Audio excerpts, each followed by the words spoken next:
three chairs. A special want to thank Sam Haven and the Conservative Party of Rockland County. I want to thank all of our elected officials who are here today. There's a lot of you, so if you could just raise your hand, stand up, be recognized. We appreciate everything that you do, day in, day out, support all of our constituents across this district. I want to thank all of those who spoke today on my behalf.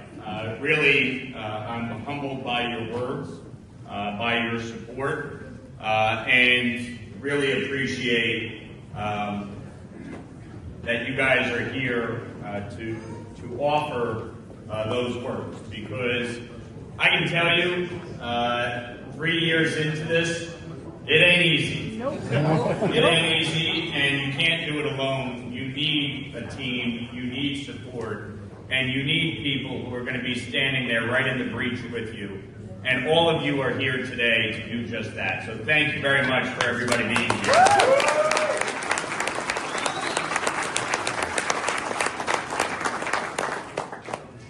Folks, our country is at a crossroads.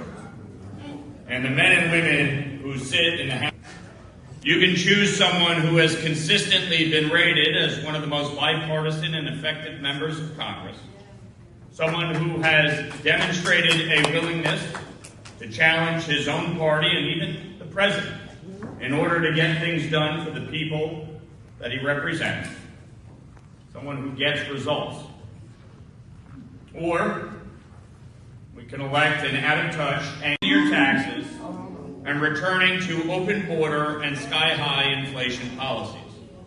A Democrat who has attacked law enforcement and puts the rights of criminals before your own. And a Democrat whose victory would further cement the grip of failed one-party rule here in New York. Rewarding the likes of Kathy Hochul or Zohran Mamdani or AOC or Chuck Schumer or any other who are actively destroying our once great state by making it the least affordable place to live, work, or retire in America. We don't need more of that. We need less of it.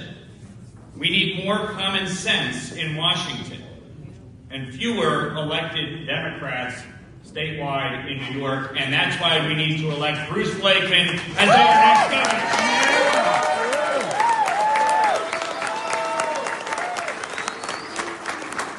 I'm running for re-election, and we are going to win in November.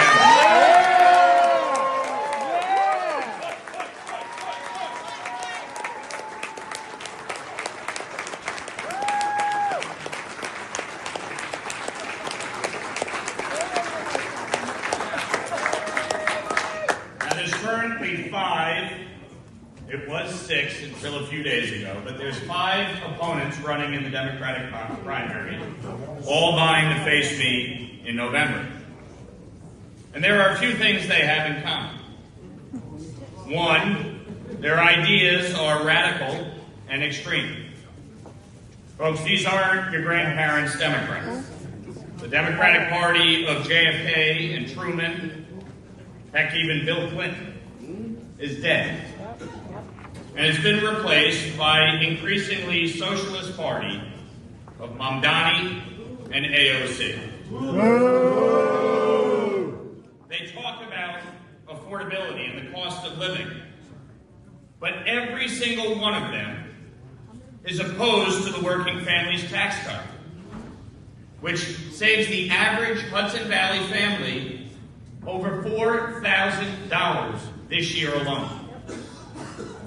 They were opposed to no tax on tips, no tax on overtime, no tax on Social Security. They were opposed to expanding the child tax credit. What they wanted was to give you the largest tax increase in American history. And I wasn't going to have any of it.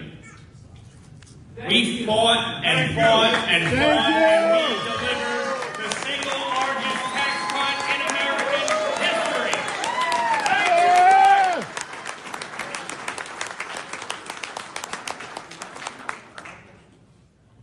3, they all support dangerous sanctuary state and city policies for criminal, illegal immigrants, and they want to return to the days of completely unchecked open borders where violent gang members and illegal drugs like fentanyl poured into our country in record numbers and poisoned our neighbors, friends, and loved ones. And folks, if you don't believe me, in their own debate, they all called to abolish ICE and CBP. They want illegals to flood back into our country. It is wrong, and as long as I am standing in this seat, I will not yield.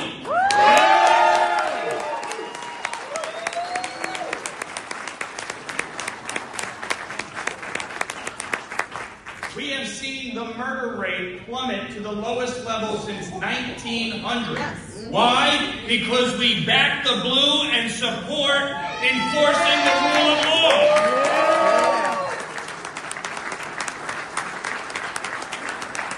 For the first time in years, the number of fentanyl overdoses has declined. Why? Because we're actually taking on the cartels, and President Trump labeled them exactly what they are, a terrorist organization, and he is taking it to us.